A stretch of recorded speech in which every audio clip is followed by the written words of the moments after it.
Is there any brand new yogi? Saya itu menanyakan ada yang yogi sama sekali baru enggak? Ada yogi yang sama sekali baru? Yeah. Three of you are news. So I believe you understand the instructions and that you listened this evening. So to study the mindfulness meditation,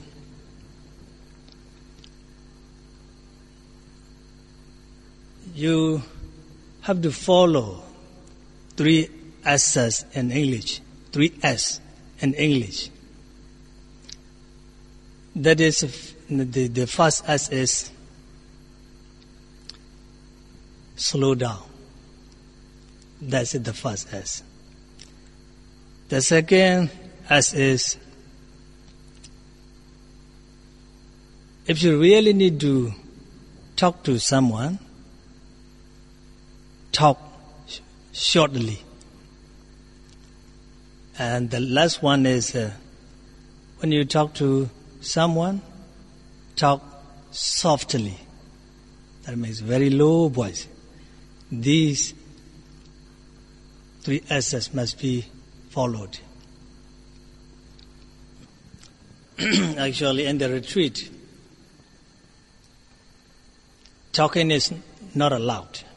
But if you really need to talk to someone, maybe for emergency, and then you may talk to very short. When you talk to someone, then talk softly. That means not to disturb other yogis. So in the retreat, actually talking is a very big distraction for oneself as well as others. In our daily life, we do everything very fast so that we can finish within limited time or ahead of the time. So we are very used to do quickly. There is a Burmese saying, and 3 quicks.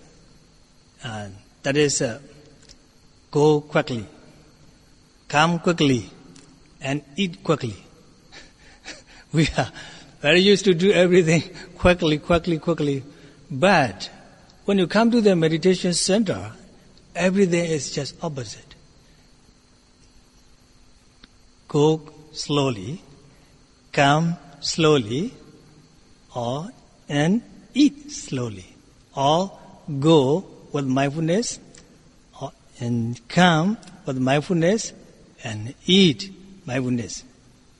So in the retreat, everything must be done slowly with mindfulness. So it may be difficult to adjust these 2 things. Your life is doing quickly, but here practicing slowly. So the first day is the most difficult day for the beginners, especially beginners. Like a saying, the first step is the most difficult step. We do everything slowly. That is because our concentration is very tender, very, very little, very small, not mature yet. So if we do quickly, and then we cannot catch each and every action. So we have to be mindful of each and every action. To be mindful of each and every action, we have to slow down, purposely slow down, and so that we can be mindful of each and every action. That is why we must not do very fast. We must do slowly so that we can be mindful of the action. So in the beginning, strictly speaking, our mindfulness is very, very tender. Because our mind has a tendency to wander quite often. That is the nature of the mind. So even though we have a different body, the mind's character is the same. My mind is quite often wander. Your mind maybe wander quite often. Their mind maybe wander quite often. So the characteristic of the mind is the same. This is the nature of the mind. So if we do understand about the mind, if we really understand about the mind, then we have to purposely slow down our actions, and so that we can fully pay attention to the object, what we are doing. So, in the beginning, you may be very difficult to slow down, also to be mindful of the object. So, this level, everybody has to go through this level.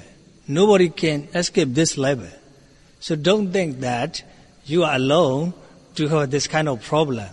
Everybody has the same problem. When I was practicing Vipassana meditation, our teacher,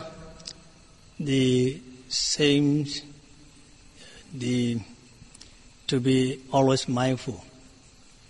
And his face is always serious, doing slowly. So very good teacher. So and we had a chance the last day when we finished our meditation retreat. He said to all the monk yogis, if you have any kind of question, now before you leave, you can ask me. So very few monks have a question because he was very good meditation teacher. But I have a question at that time. When I was practicing meditation, I thought my mind was always wandering. Almost 2 weeks, I could not practice meditation well. The only thing is I'm trying to be mindful of this wandering mind. So I asked my friend next to my room whether his mind was wandering. He said, yeah, of course. He said, my mind was also wandering. But at the end of our retreat, long retreat, 4-month retreat, I asked our teacher, Bandi, I have a question, but this question is not important for, not important for you, but important for me. You seems to be mindful of everything all the time. So, does your mind wander when you are practicing meditation? Why do you ask me this kind of question? My mind is just like your mind. So my mind is wandering quite often, just like your mind. So don't think that your mind is only your mind is wandering. So the mind, everybody's mind is the same, wander quite often. So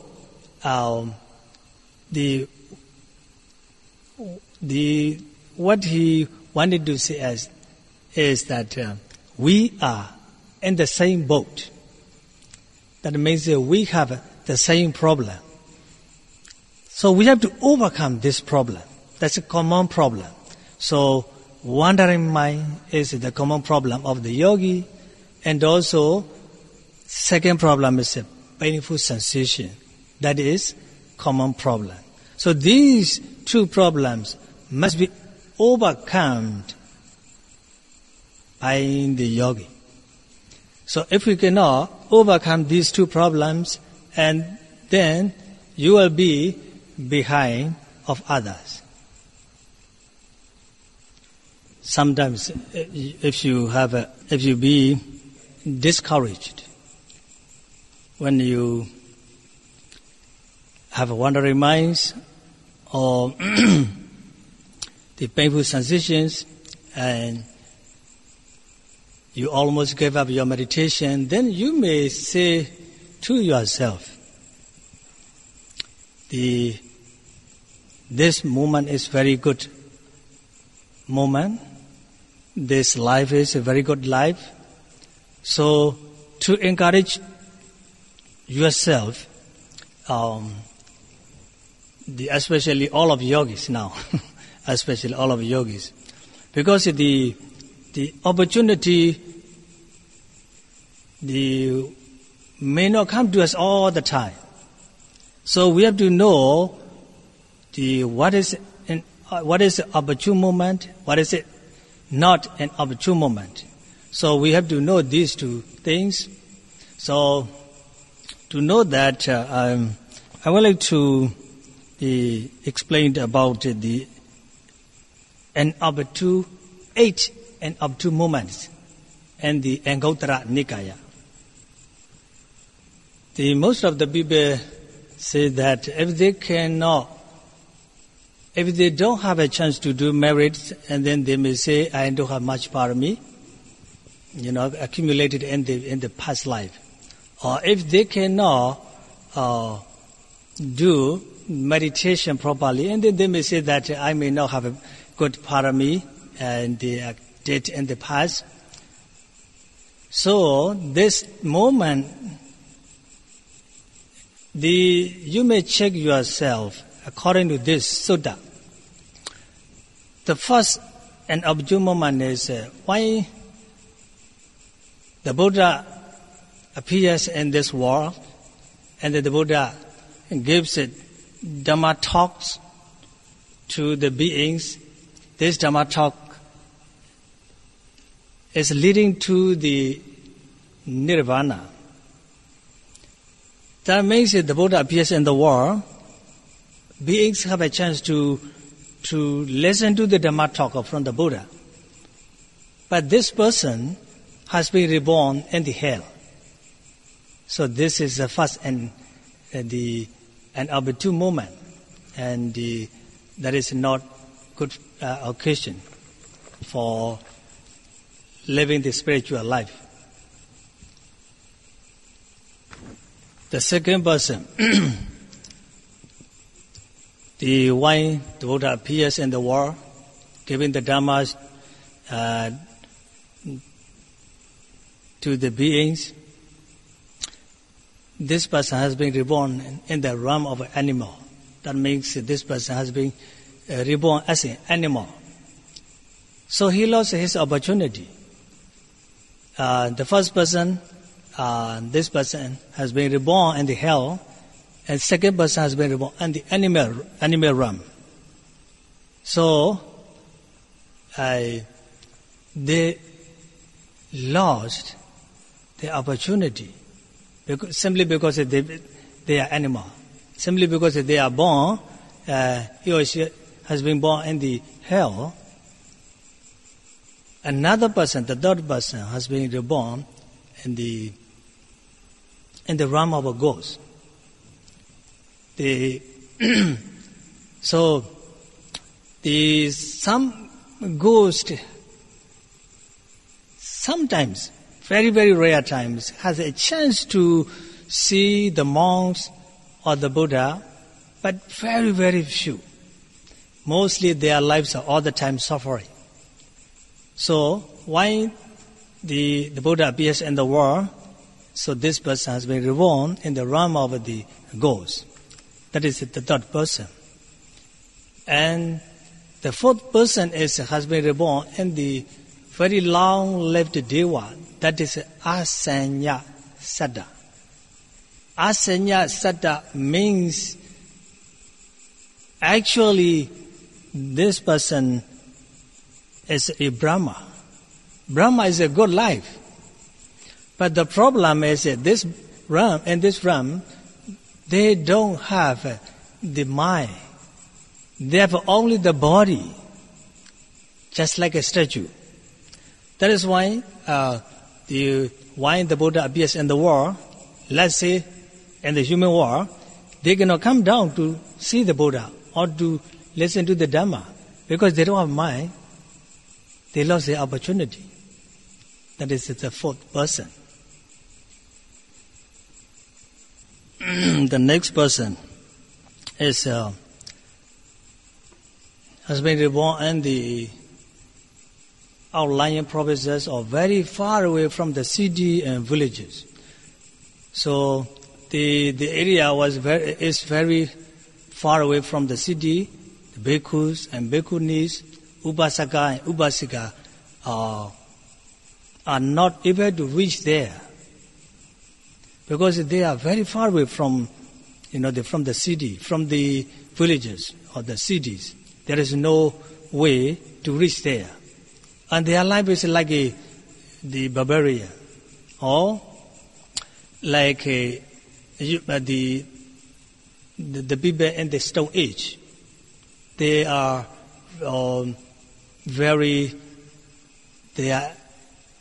the knowledge is very low also.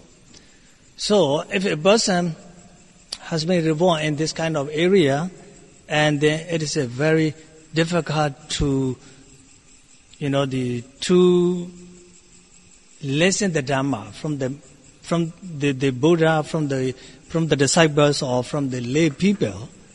So they lost the opportunity, even though the Buddha appeared in this world.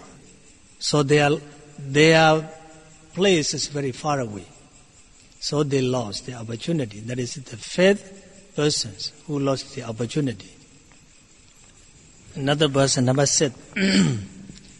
This person has been reborn in the middle place. That means the Majjhima Desa. That is the Buddha mostly, the go about here and there. So let's say almost the whole India and Nepal, that is believed to be the Majjhima. So he was born in the Majjhima province, and then when the Buddha appears in the world. But the problem is that he holds a wrong view. That means he doesn't believe in the Buddha, in Dhamma and his teachings, and also his disciples.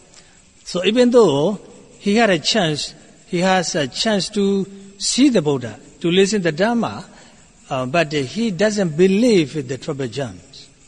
So he lost his opportunity. This is an opportunity moment for him. Even though the Buddha is, with him, but he doesn't want to approach him. So he lost an opportunity moment. This is the 6th person. The next person is, this person has been reborn in the Majjhima province, when the Buddha appears in the world. But he is unwise, stupid, and he is not able to understand between what is right and what is wrong. So we may say he is a disabled. Sometimes, as you see, people born as a blind. Some people are dull, and they cannot hear anything. And so, why the Buddha appears in the world, and if they are born like that and they lost the opportunity. So this is the 7th person. The last person,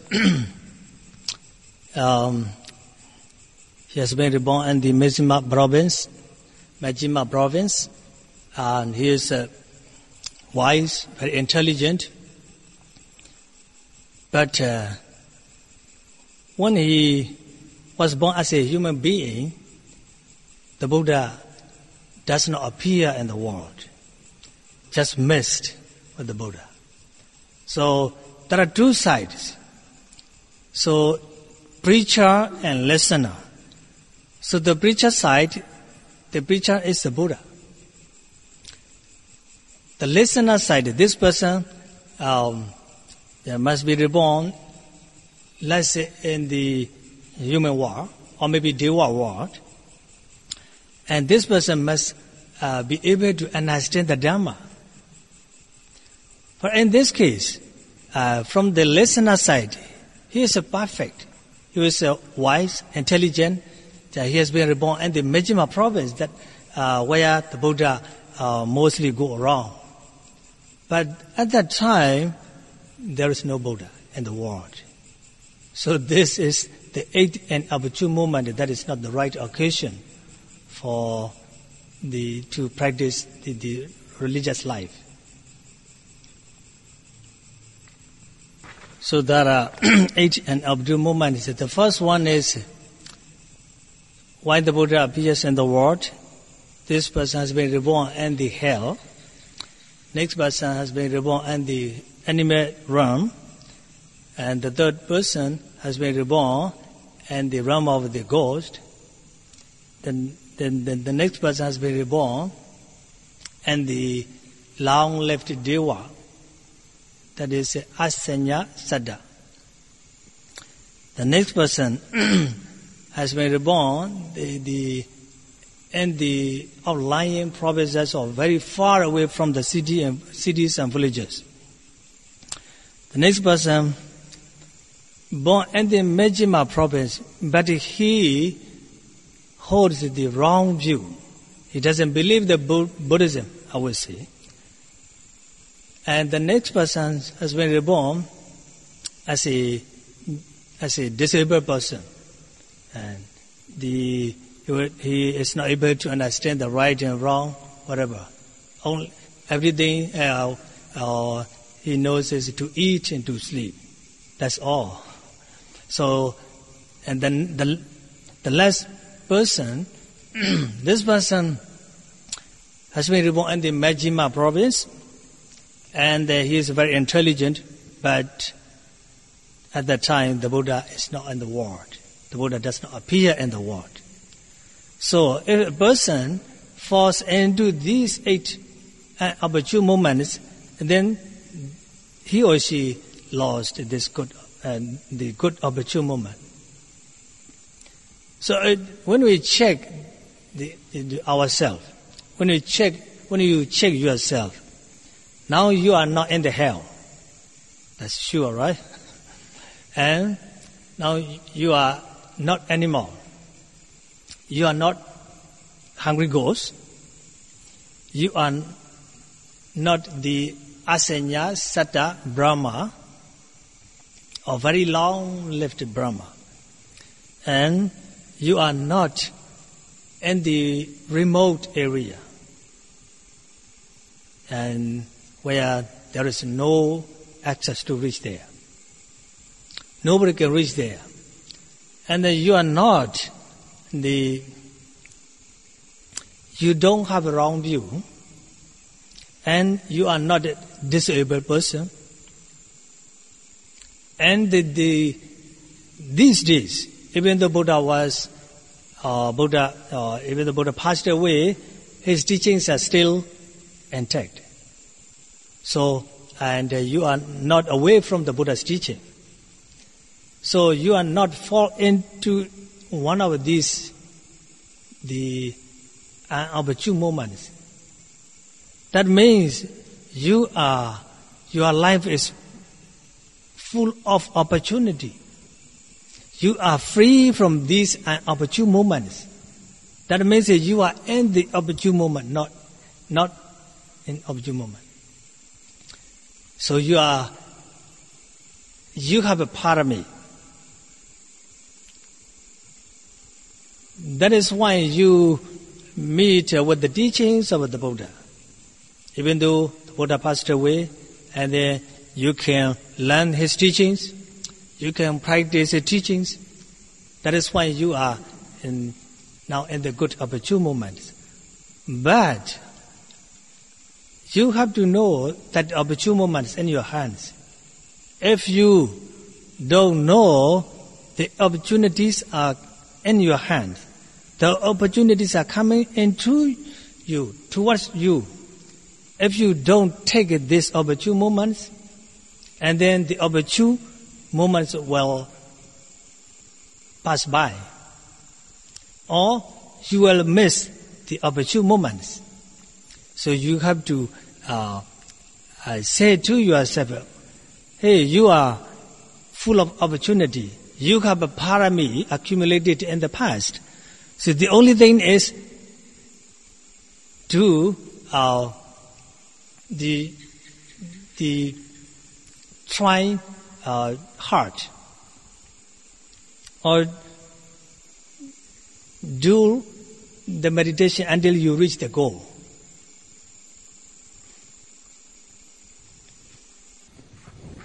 In the time of the Buddha,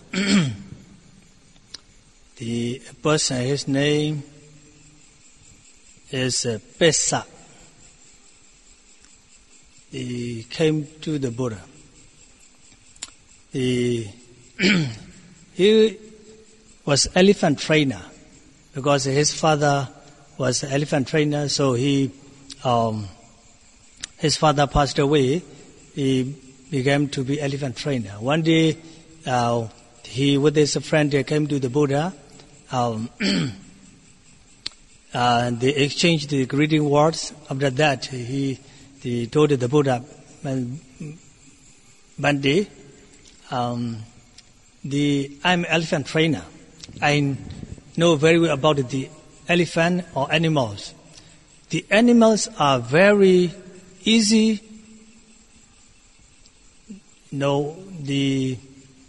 Very easy to know they are mine, because they never hide what the mind is happening inside. So they are very open. That means they are very open. Not like human beings. Human beings are very, very difficult to understand what their mind is happening right now. Even though the face is maybe smiling, but inside maybe angry. So we human beings are very, very difficult to understand. And animals are very easy to understand, their mind especially. So Buddha said, yes, animals are very easy to understand, much easier to understand than the human beings. So and Buddha continued his talking. In the world, there are 4 kinds of people. The first person, some people, they make a problem for themselves. Some people make a problem for others. Some people make a problem for oneself and as well as others. Some people don't make any problem for themselves or for others. So which one is the best? The Buddha asked. The Pesa replied, "Oh Buddha, the last one is the best. The last one is the one who does not make any problem for oneself and for others. This person is the best." So Buddha said, "Yes, Pesa, you are right. So I will give Dhamma talk to you. So please listen to me." Then he said, "Oh no, Buddha, Buddha, I am very busy now. So I don't have much time to listen to your talk. So next time when I have a time, I will come back to you to listen to your Dhamma talk. Right now, let him go back home." So and then he just paid his respect and then leave from the Buddha. So Buddha point out that this person, because around him there are many bhikkhus. So the bhikkhus look at this person. if he listen to my Dhamma talk, he can be a Sotapanna right here. But now, he lost his very, very great opportunity because he doesn't listen to my talk. And so his samsara will be very long, like infinity. His bone will be as high as Mount Meru. Mount Meru. Yeah. So that means his life journey will be very long because he missed his opportunity. This person lost his opportunity. Even though he met with the living Buddha, even though he had a chance to listen the Dhamma talk from the Buddha, he lost his opportunity simply because he is saying that I'm very busy. So today, let alone the lay people, even the monks say we are very busy. I don't have much time to practice meditation. So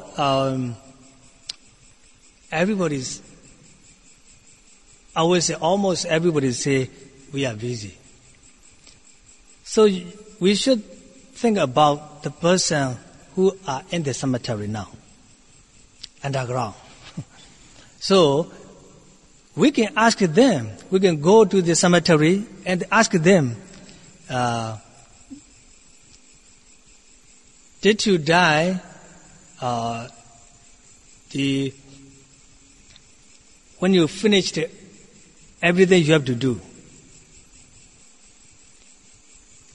You know that we are very busy. So doing our, the things, and then we die. So thinking that I will be, I will live long year. I will live until I am old, let's say 80 or 90, something like that. We think ourselves like this. My lifespan may be long. So thinking that, and then we just postpone, we are still young, we should enjoy our, our life, and we just postpone to do meritorious deeds next life or after maybe our retirement. But the problem is, that we don't have any expiry date on our forehead when we were born. We don't know how long we will live. That means we can die any time. We don't have any authority to exercise over it. So life is anatta. Everything is impermanent. Everything is changing all the time. So we are carried by this current, the current, impermanent current. So we cannot predict our future. So the present time is in your hand. The present time is the best time for us. So we should not postpone. So when you are when the opportunities come to you, you must know that this is my opportunity. I have to take that. So now you come to the center to practice meditation, and you should reflect on these conditions. You are still healthy. You have a chance to practice meditation. You have a chance to listen to the Dhamma talk. And when you are old, you may not have this chance. When you are sick, even though you are young, you may not do that. Even though you are healthy, and even though you have a chance, if you don't have a teacher, then you may not have this opportunity again. So not to lose your opportunity, and then take this opportune moment and perfectly. So you are your life is full of opportunity. You are a human being. You are able to understand what is right and what is wrong. And also you have a chance to listen to the Dhamma. Also you have a chance to practice meditation. You have a teacher who can give you the guidance. So your life is full of opportunity. Taking this opportunity, may you practice, may you do meritorious deeds, and may you practice meditation. And because of this practice, may you attain Nirvana swiftly and shortly. Sadhu, sadhu, sadhu.